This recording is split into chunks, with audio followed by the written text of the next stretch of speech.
Radio lake city में आज हमसे रूबरू हैं दो शख्सियत जिन्होंने बहुत कुछ काम किया कोविड-19 के संकट में। एक है तौसीफ जर्मनवाला और एक है फरीद हुसैन। तौसीफ, आपसे शुरू करूंगा। बताएं कि ये कोविड-19 का एक तो संकट और अपने आप में इतना बड़ा संकट कि इसमें आदमी खुद बाहर जाने में घबराता है, ऐसे में कुछ कर सकें, इसकी प्रेरणा कब और कैसे मिली? सर, ये basically it was just a thought. एक थॉट था जो फ़रीद भाई के दिमाग में आया था और हम लोग रमज़ान का महीना चल रहा था और उसी दौरान इनका शाम को जैसे रेगुलरली दोस्त फ़ोन करते हैं वैसे इनका फ़ोन आया था। इन्होंने ज़िक्र किया कि हमें भी आगे चल के और सोसाइटी के लिए कुछ करना चाहिए कि आज जो हम अपने घर में खा रहे हैं वैसे लोग काफ़ी परेशान हो रहे हैं और काफ़ी लोग बाहर से भी आए हुए थे जो हॉस्पिटलाइज थे। तो इनका एक थॉट था, हमारी एक सोच थी और बस वही बढ़ती गई और आज ये देखिए 50-55 दिन हो गए हैं हमें and we are serving the best we could do. तो सिर्फ ये बताओ कि ये सबसे पहले ख्याल कौन सी तारीख को आया और तब सिचुएशन क्या थी कोविड की? सर, ये फर्स्ट ख्याल आया था I probably think on the 24th of April. Lockdown जब बिल्कुल नया नया लगा ही था तो हमें भी पता चला कि काफ़ी लोग परेशान हैं। फ्रेंड्स एंड फैमिली से भी पता चला कि काफ़ी लोग जो बाहर से आए हुए हैं, जो हॉस्पिटल में उन्हें जगह नहीं मिल रही है, खाने की प्रॉब्लम हो रही है, खाना मिल भी रहा है तो it is not up to the mark. और जब आदमी की बेसिक नेसेसिटी पूरी नहीं होती है तो उन्हें थोड़ी परेशानी हो जाती है, फिर घबरा भी जाते हैं। घबरा जाते हैं तो जनरल सी बात है कि पूरा सिस्टम इफ़ेक्ट होता है। तो यही एक छोटी सी जो बेसिक सोच थी वो ये थी कि आदमी को अच्छे से अच्छा खाना या जो हम खाते हैं वैसा खाना उन्हें भी प्रोवाइड किया जाए and this was the basic thought. और इसी से हम लोगों ने शुरू किया था ये। और 26 से हमने पार्सल देने शुरू कर दिए थे। शुरुआत में थोड़ी बहुत प्रॉब्लम्स भी आई थी but once it picked up तो फिर पीछे मुड़ के हम लोगों ने भी नहीं देखा। फरीद, ये बताएं कि ये आपने कब और कैसे काम शुरू किया और इसके पीछे किसकी प्रेरणा रही? इसके पीछे सर प्रेरणा बस सोशल मीडिया पे एक हमारा एक छोटा सा एक ग्रुप चलता है जो जहाँ पर सारे फूड से रिलेटेड सारी पोस्ट वगैरह हमारे काफ़ी सारे जो मेंबर्स हैं वो करते हैं। तो ये सबसे बड़ी प्रेरणा जो मिली ये वहाँ से ही मिली कि जब हम अच्छा खाते हैं तो ज़रूरतमंदों को भी अच्छा ही खिलाएंगे।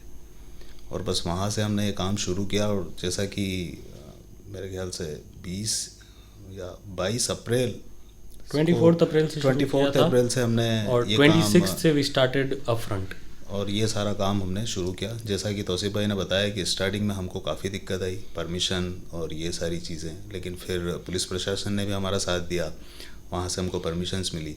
स्टार्टिंग में हमारे पास में काफ़ी कम बुकिंग्स आती थी, यानी ज़रूरतमंदों के कॉल काफ़ी कम आते थे, लेकिन फिर बाद में ये हो गया कि हम दोनों से, और हमारी कोई टीम नहीं है, शुरुआत की सिर्फ हम दोनों ने। उसके बाद में 2 बंदे हमारे साथ में और जुड़े, हम 4 लोगों की आज टीम है। हमारा कोई ऐसा कोई संस्था नहीं है, कोई एनजीओ नहीं है, कोई ट्रस्ट नहीं है।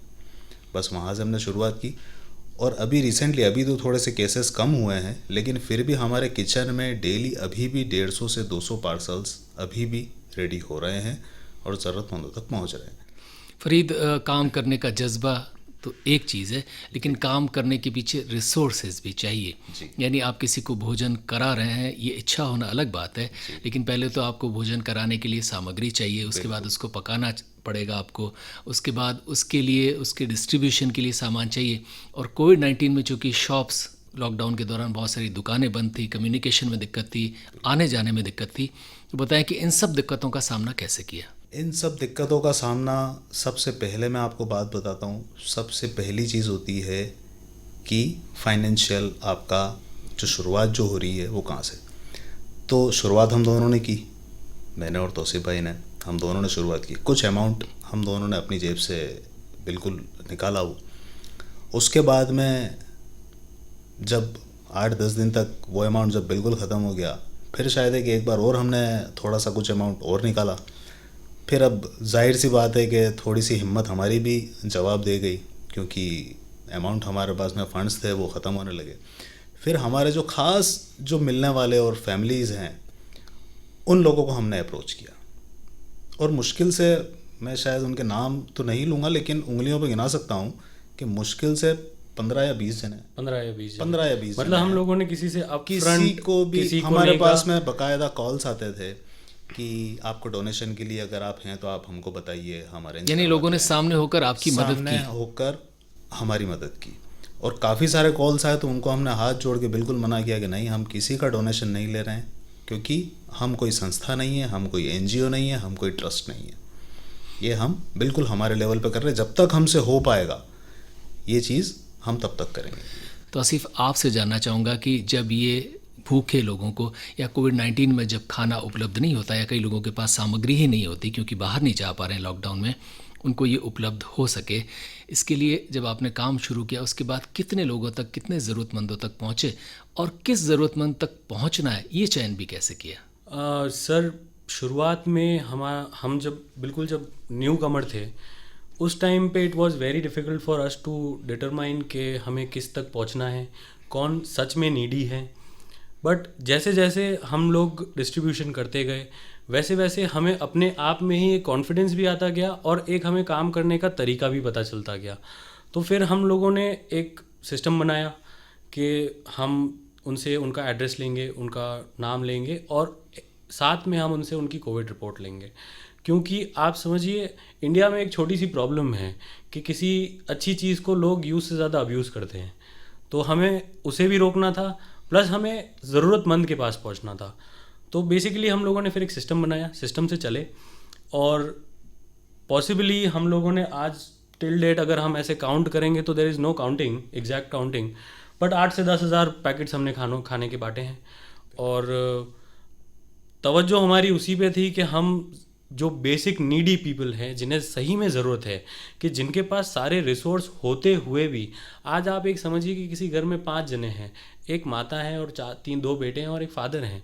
आज अगर उनकी मदर किचन में नहीं जा सकती है ड्यू टू कोविड या होम आइसोलेशन, तो वो 5 जनों को प्रॉब्लम होगी। तो हम वैसे लोगों के पास पहुंचना चाहते थे और इवेंचुअली हम पहुंचे।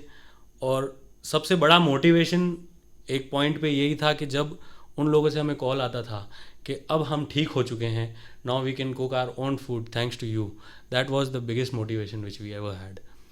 फरीद, खाना बनाना और उसके बाद चूंकि कोविड-19 के साथ एक दिक्कत यह है कि ये स्वास्थ्य से भी जुड़ा है, यानी जो हम खाना दे रहे हैं वो अच्छा भी हो, पौष्टिक भी हो, ये भी थोड़ा सा उसमें तय करना पड़ता है। तो उसका मेन्यू क्या हो, उसमें क्या क्या चीज़ें डाली जाए, ये क्या क्या तय किया और फिर उन चीज़ों को कैसे हासिल किया? जैसा कि हमने बताया कि हमारे जो शुरुआत हम दोनों ने की, उसके बाद में टीम में 2 बंदे और जुड़े। साथ में मैं एक नाम लेना चाहूँगा, डॉक्टर तरुणा पुजारी। वो आए और वो हमको टाइम टू टाइम गाइड करते रहे कि सर आप मेन्यू के अंदर आप ये सारी चीज़ें आप रखिए, जिसके अंदर प्रोटीन्स हो और जिसमें हुआ पनीर हुआ, छोले हुए, दाल हमारा जो था मिक्स दाल वो जाती थी मेन्यू में। और स्वीट में भी बस शायद है कि 1 या 2 स्वीट्स हम लोगों ने वही फिक्स कर रखी थी। सैलेड रखते थे, सैलेड भी रखते थे। स्वीट वगैरह शायद हमें मज़ा नहीं आता खाने का, इसलिए ज़रूरी हो गया, हालांकि भले पौष्टिक जा रहा, नहीं है। अगर चलिए किसी मरीज़ या किसी बीमार के पास भी खाना जा रहा है तो उसको लगना नहीं चाहिए वो खाना देख के कि ये बीमारों वाला खाना है। जी, तो हमारा सबसे मेन मोटिव यही था कि हमारी जो खाने की जो ट्रे है ना, उसको देख के सामने वाला खुश होना चाहिए कि हाँ ये खाना कुछ अच्छा सा आया है। मतलब हम जो खाते हैं हमारे घर में एज अ हेल्दी पर्सन, वही खाना एक किसी ज़रूरतमंद को पहुँचे, वो एक फर्स्ट मोटिव था। और हमने काफ़ी सारी चीज़ें मेन्यू के अंदर टाइम टू टाइम हम देते रहे, जिसमें हमने खीर भी दी, शीर खुरमा भी दिया। इसके बाद में स्वीट्स में तो काफ़ी सारी चीज़ें, स्वीट्स में तो काफ़ी सारे ऑप्शंस रखे हमने, सलाद में भी काफ़ी सारे ऑप्शंस R&D करे। सब्जियां तो रोज़ on a daily basis change होती ही थी। खाना बनाने के लिए हमने कोई कुक नहीं रखा। तो ये बताएं फरीद कि खाना बनाना एक बात, जी। भारत में वो महिलाएं ही किया करती हैं जी। और इस चीज़ का आपने सामना किया होगा, क्योंकि अब कोविड-19 में सच में बहुत सारे परिवारों में दिक्कत ये आई कि माएँ ही खाना बनाती थी या बहनें खाना बनाती थी या पत्नियां बनाती थी और वो खुद कोविड पॉजिटिव हो गई। तो कई लोग ऐसे थे जिनको, जो पति हैं, बच्चे हैं, उनको खाना बनाना ही नहीं आता, किचन में गए ही नहीं, तो उनको तो दिक्कत आई होगी। ऐसे कितने केसेस आए? और ये बताओ कि उसके बाद ये खाना जो महिलाओं का काम है, ये बनाना कब और कैसे शुरू किया और इसमें भी कुछ एक्सपेरिमेंट्स किए इस दौरान?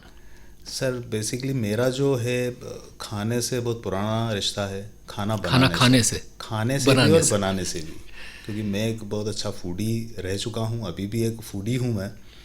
और बस बनाना एक शौक़ है। पहले ठीक है कि अपने लिए बनाते थे, अभी जब दूसरों के लिए जब बनाना शुरू किया, एक दो दिन में थोड़ी सी दिक्कत आई, लेकिन उसके बाद में सारा मैनेजमेंट बिल्कुल मालूम चल गया।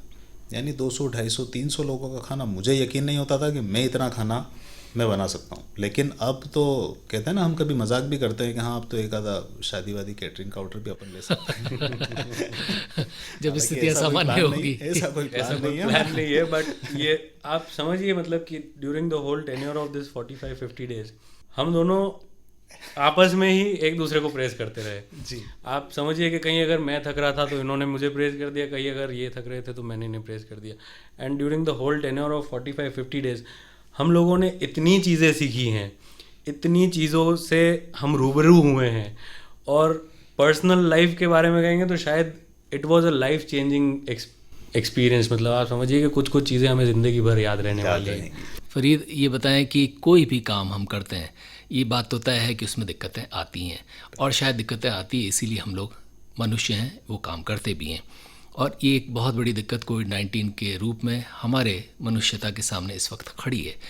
ये बताएं कि आपको भी दिक्कतें आई होंगी, घर के लोग या परिचित या रिश्तेदार या दूसरे लोग, उन्होंने इस काम का विरोध किया होगा कुछ लोगों ने।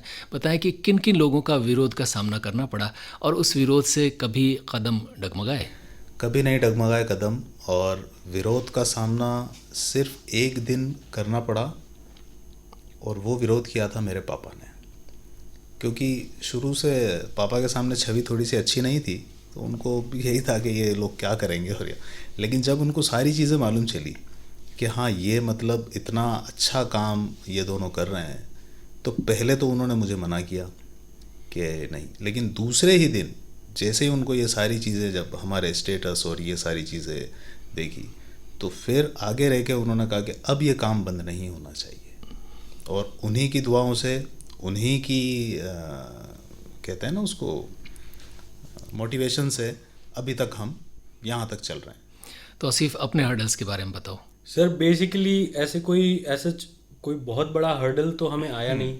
और फैमिलीज दोनों ही साइड पे काफ़ी स्ट्रांग थी, और फैमिली एंड फ्रेंड्स जो हैं they were the second motivation. First तो हम आपस में एक दूसरे का थे, सेकंड मोटिवेशन हमारी फैमिलीज और फ्रेंड्स थे, जिन्होंने not to be on the front side of it, but हमारे बैक एंड पे उन्होंने जितना काम किया होगा शायद हमने भी उतना काम नहीं किया होगा। क्योंकि हम पूरा दिन जब थक के घर जाते तो we also had to take care of a lot of things, क्योंकि घर पे पेरेंट्स हैं, बच्चे हैं, सब हैं, तो हमें भी काफ़ी चीज़ों का ध्यान रखना पड़ता था, क्योंकि हम दिन में 200, 250 लोगों से मिल रहे थे। बट उन्होंने कभी, आई थिंक कभी भी ऐसा नहीं कहा होगा कि you are doing a wrong thing. उनका हमेशा यही था कि अगर आप जिम्मेदारी ली है, कितनी बार हम लोग भी ऐसे सोचते थे कि आज छुट्टी कर लेते हैं, आज थोड़ा time we need for our self also, but उन्होंने ही हमें ये हमेशा का मोटिवेशन था कि नहीं, जिम्मेदारी ली है तो पूरी करो, और जब तक भी चलेगा तब तक करनी ही पड़ेगी। और वही एक अच्छा मोटिवेशन भी था, काफ़ी बड़ा मोटिवेशन था, जो आज तक भी we are still in the field and we are still doing good. तो आसिफ, वो लोग जिन्होंने प्रेरणा दी, ऐसे भी खूब सारे लोग होंगे, और ये जो काम आप लोग कर रहे हो या कर रहे थे, इसमें सच में कोई आप किसी रिवॉर्ड के लिए या किसी तारीफ़ के लिए तो नहीं कर रहे थे, लेकिन इन सब के बावजूद ऐसे कुछ वाक़े ज़रूर हुए होंगे जहाँ पर लोगों ने अपरोक्ष या परोक्ष रूप से आपकी पीठ थपथपाई होगी। ऐसे कोई एक दो वाक़े हैं जिन्हें आप श्रोताओं से साझा करेंगे? सर ऐसे एक दो नहीं, मैं आपको काफ़ी वाक़या बता सकता हूँ, बट जो मेन है वो मैं आपको बताता हूँ कि सबसे छोटी जो एक आप जो प्रेजिंग कह रहे हैं वो ये होती थी कि हम किसी को खाना डिलीवर करके और निकलते वहाँ से, और 10 मिनट बाद आपका मैसेज बजता कि the food which you have delivered is excellent.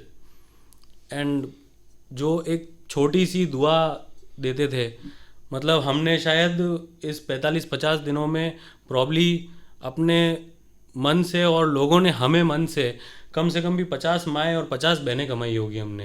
बिल्कुल। और उनकी जो दुआएं जो होती है वो सबसे बड़ा प्रेज़ होता है सर। अब सेकंड में आपको बताता हूँ, काफ़ी मतलब मजाकिया जैसा भी कह सकते हो उसे। आजकल जैसे कभी हम हमारे दोस्तों से ही मिलते हैं तो वो ऐसे दूर खड़े होके आपको boss you are the man, तो एक जी मजाक मस्ती की ही बात है, but it is such a good gesture, और खुद को भी इतना अंदर से you feel so content that yes you have done something. And हम दोनों तो एक दूसरे को रोज़ सुबह उठ के सबसे पहले मिलते हैं तो यही कहते हैं कि साहब ये आपकी तरफ से बहुत अच्छा हो रहा है, ये मुझे कहते हैं कि ये आपकी तरफ से बड़ा अच्छा हो रहा है। फरीद, आपको कोई ऐसे वाक़े याद आते हैं?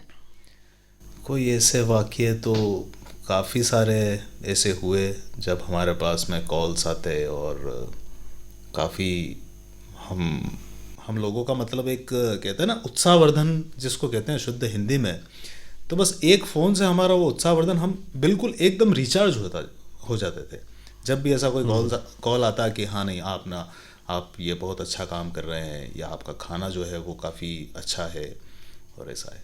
और भी कुछ वाक़ये हुए जब लोग अभी कुछ एक डिमांडिंग रिसेंटली ही वाक़या हुआ, फरीद भाई घर गए हुए थे तो फरीद भाई के पड़ोसी आ गए थे पापा से कहने कि नहीं मैं तो माला पहनाऊंगा, बागा बिना माला पहनाए नहीं जाऊंगा। तो ये छोटी छोटी मजाकिया जैसी बात है, बट ये these are small things which keep you charge and which keeps you going. तो आसिफ, आपसे जानना चाहूँगा कि ये जो संकट आया, किसी ने इसकी कल्पना नहीं की थी, आप इसके साक्षी रहे हैं। बताएं कि क्या आपको लग रहा था कि ये मानवीयता के सामने अब तक जो संकट आया उनमें से सबसे बड़ा संकट है, और क्या हम कभी इससे निकल पाएंगे, ऐसा कुछ भय भी था? Sir at a point of time जब हमने शुरुआत की थी तब हम लोग भी थोड़े बेबाक थे, हम लोग भी we were not taking care of certain things. फिर जैसा मोंटू भाई ने बताया कि डॉक्टर तरुणा पुजारी हमसे जुड़े, उन्होंने हमें काफ़ी सारे गाइडलाइंस बताए, तो we started taking care of that also. But हम जब ये काम कर रहे थे तो हमने, क्योंकि we were roaming around the whole city, और हम ये देख भी रहे थे कि बहुत सारे लोग इस, जैसे आपने कहा ये मानवीय संकट है बहुत बड़ा है, उसे वैसे नहीं समझ रहे थे। तो हमारे पास ऐसे काफ़ी लोग हमें कहते थे कि हाँ क्या है, घूम रहे हो, कोई प्रॉब्लम नहीं है, हम लोग भी घूमेंगे, कभी ये करेंगे। तो हम उन्हें यही कहते थे कि चलो मतलब हमारे आप साथ जब भोजन देने जाते थे ज़रूरतमंदों को तो लोग सोचते थे कि आप आवारागर्दी करने घूमने जा रहे हैं। बिल्कुल एग्जैक्टली। तो हम उन्हें कहते थे कि आप प्लीज़ एक दिन वॉलंटियर करिए हमारे साथ, हमारी गाड़ी में बैठ के चलिए, हम आपको सिर्फ एक हॉस्पिटल का चक्कर कटवाएंगे। और जिस दिन आपने वो हॉस्पिटल का चक्कर काटा, आप मेरे ख्याल से 1 हफ्ते तक घर से बाहर नहीं निकलेंगे, ये मैं आपको लिख के दे सकता हूँ। क्योंकि हमने पर्सनली सर, हमने काफ़ी सारे ऐसे वाक़याएँ हुए हैं हमारे साथ में जो अंदर से हमें भी घबराहट होने लग गई थी, काफ़ी हिला दिया था। अभी बताएंगे। और मतलब एक हमारे साथ वाक़या हुआ कि मोंटू भाई को एक कॉल आया था, हमने उन्हें खाना सप्लाई किया और काफ़ी 1-2 दिन तक हमारी उनसे बात हुई, एंड देन 2 दिन बाद हमने उनकी ऑबिचुरी पढ़ी। यानी जिनका भोजन देकर आया वो इस दुनिया में नहीं रहे। जी, तो आप समझिए it was very shocking at a point of time, आप अंदर से हिल जाते हैं। फिर एक और ऐसा ही वाक़या हुआ कि हमारे पड़ोस में एक इंतकाल हुआ था, तो उसमें भी हम काफ़ी ऐसे मतलब घबरा गए थे। बट ये था कि नहीं, we have to take care of our own, और हमारे घबराने से काफ़ी लोग अफेक्ट होंगे, और उसकी वजह से ही हम लोग चलते गए। बट येस, ये था आपने जो क्वेश्चन पुट किया है, let's come back to that, कि ये बहुत बड़ी एक महामारी है और अभी भी इट इज़ नॉट गॉन। तो अभी भी अगर लोग जो सोचते हैं कि इट इज़ गॉन, या दुकान खोलना बहुत इजी है, या बाहर घूमना मस्ती मजाक की बात है, या it is very easy to roam around, उन्हें ये ध्यान देना चाहिए कि it is still not gone. टीका आप लगवा रहे हैं, बहुत अच्छी बात है, गवर्नमेंट साथ दे रही है, ये भी बहुत अच्छी बात है, बट आपको खुद की और अपने घर वालों की सेफ्टी जो है वो खुद को ही करनी है। तो you have to be safe on your own hand, आपको अपना घोड़ा साए में बांधना है, as simple as that. Faridi, बताएं कि इस संकट के आप भी साक्षी रहे, कौन कौन से ऐसे वाक़े थे जिनसे सच में आप खुद द्रवित हुए, और अब जब धीरे धीरे केसेस कम हो रहा है तो आपको उम्मीद बनती है कि धीरे धीरे हम लोग शायद कोविड-19 से पूरी मुक्ति नहीं भी हो तो भी शायद हम इससे थोड़ा बहुत मुक्त हो पाएंगे? अभी थोड़ा बहुत तो मुक्त शायद है कि हो पाए, क्योंकि हम लोग न्यूज़पेपर वगैरह और ये देखते हैं कि काफ़ी पॉजिटिव अभी जो हैं काफ़ी कम हो चुके हैं। तो इसलिए उम्मीद तो यही है कि जल्द से जल्द हम इन सारी चीज़ों से ऊपर उठ जाएं, लेकिन उसके साथ में लोगों को अपनी सेफ्टी बिल्कुल रखना बहुत ज़रूरी है। क्या सेफ्टी रखनी चाहिए? सेफ्टी के बिल्कुल, अगर आपको कोई ख़ास काम है तो ही आप घर से बाहर निकलें, मास्क का यूज़ लें, सैनिटाइज़र आप यूज़ लें, और बिना काम के बाहर निकलने का कोई मतलब ही नहीं है आज की तारीख में। और जैसे कि आपने पूछा कि आपके साथ ऐसा कोई वाक़या हुआ जिसने आपको अंदर से हिलाया, तो बिल्कुल जैसा तौसीफ़ भाई ने बताया कि हम एक लेडी थे, उनको तकरीबन हमने 3 दिन तक उनको खाना दिया है, वो पॉजिटिव थी। उन्हीं के कॉल्स आते थे, क्योंकि सोशल मीडिया पे हमारा जो फ्लायर, हमने जितना भी बुकिंग्स आती थी खाने की, वो सारी सोशल मीडिया से आती थी, क्योंकि वहाँ पे हमने सारी पोस्ट वगैरह वायरल कर रखी थी। तो वहाँ से उनका एक बार कॉल आया लंच के लिए, डिनर के लिए, सेकेंड डे फिर आया, थर्ड डे जब उनका कॉल नहीं आया तो मैंने उनको उस नंबर पर कॉल किया कि मैम आज आपका फ़ोन नहीं आया। तो उनका शायद है कि मोबाइल स्विच ऑफ था, और उसके नेक्स्ट डे न्यूज़पेपर में उनके बारे में सुना, तो बस वो चीज़ काफ़ी इफ़ेक्ट हुई। और जैसा कि हमारे किचन के बिल्कुल सामने एक जो थे, उनकी भी तबीयत हमारी आंखों के सामने ही ख़राब हुई, हमारी आंखों के सामने ही उनको हॉस्पिटल लेके गए, और मेरे ख्याल से 3 दिन के बाद में उनकी death. 24 hours it took him, जिसमें जिसमें सारा मामला डेथ हो गई। तो ये 2 इंसिडेंट थे जिसकी वजह से हम थोड़ा सा घबराए भी सही, लेकिन हिम्मत नहीं आ रही, क्योंकि हम अगर हिम्मत हार जाते तो मतलब इतने लोगों को जो हमसे जो उम्मीदें थी, शायद है कि वो पूरी नहीं हो पाती। फरीद, ये कार्य शुरू तो कर दिया, इसकी बिस्मिल्लाह तो हो गई, लेकिन आगे ये ऐसा नहीं है कि हमारे सामने संकट नहीं रहेंगे, समाजों के सामने संकट आते रहेंगे। तो क्या लगता है, इसी को कंटिन्यू करोगे या भविष्य में कुछ और भी कार्य अपनी तरफ से करने का सोच रहे हो? इसको बिल्कुल हम कंटिन्यू जब तक रख सकते हैं। हमने कहा ना कि जब तक हिम्मत है तब तक हम इस काम को कंटिन्यू रखेंगे। आज इतने केसेस कम हुए हैं, फ़ोन्स हमारे पास में बिल्कुल कम आ रहे हैं, मेरे ख्याल से 10-15 कॉल्स आज की तारीख में भी आ रहे हैं, लेकिन फिर भी हमारे किचन में 150 से 200 लोगों का खाना आज भी बन रहा है, और वो डिस्ट्रीब्यूट हो रहा है। तो इसीलिए ये काम तो हम शायद है कि अब कभी बंद नहीं होगा। तौसीफ़, लेक सिटी ने इस जंग को लड़ा और यूँ कहें कि लगभग जीता ही है तो गलत नहीं होगा। इस मौके पर आज तमाम लेक सिटी के लोगों को क्या कहोगे? सर, उदयपुर के लोगों ने बहुत, आई वुड से, इस बार तो हम लोगों ने ये भी देखा कि उदयपुर के लोगों ने इस बार काफ़ी सपोर्ट किया है प्रशासन का, गवर्नमेंट का, डॉक्टर्स का, ओवरऑल जितने भी जो लोग हैं जो कोरोना के वॉरियर्स कह सकते हैं जिन्हें, तो उन्होंने 100% उन्हें सपोर्ट किया है। और इवेंचुअली लोगों में भी समझदारी जो है वो पिछली बार के लॉकडाउन से इस बार ज़्यादा है, क्योंकि थोड़ा डर भी है, थोड़ा लोगों ने समझा भी है कि बहुत सारे परिवारों ने अपने को खोया है। बिल्कुल खोया है सर, मतलब शायद ये कहने की बात नहीं है, बट शायद पहली बार मैंने अपनी लाइफ में देखा होगा कि 3 पेज ओबिचुरी के आ रहे थे एक अखबार में। तो उदयपुर के जो लोग हैं, I think they are doing a great job and they should keep it up. And हमारे जैसे ही बहुत सारे लोग हैं जिन्होंने दिल खोल के, निर्भय होके, मतलब बिल्कुल निडर होके और बाहर लोगों की सेवा करने की कोशिश की है। And Udaipur people would probably praise all these good deeds done, and we just can thank you for giving us a chance कि उदयपुर ने हमें एक चांस दिया कुछ तो अच्छा करने का। बिल्कुल। फरीद, आप जाते जाते उदयपुर वासियों से क्या कहेंगे? उदयपुर वासियों से बस मैं एक ही चीज़ कहना चाहूँगा कि घर पे रहें, ज़रूरत पड़ने पर ही बाहर निकलें, और अपना और अपने पड़ोसियों का और अपने मिलने वालों का बिल्कुल ध्यान रखें। यानी आपके पड़ोस में कोई भूखा नहीं रहना चाहिए। बस मेरा आप सभी से यही है कि अपना और अपनों का ध्यान रखें। फरीद और तौसीफ़, आपको रेडियो लेक सिटी और लेक सिटी का सलाम।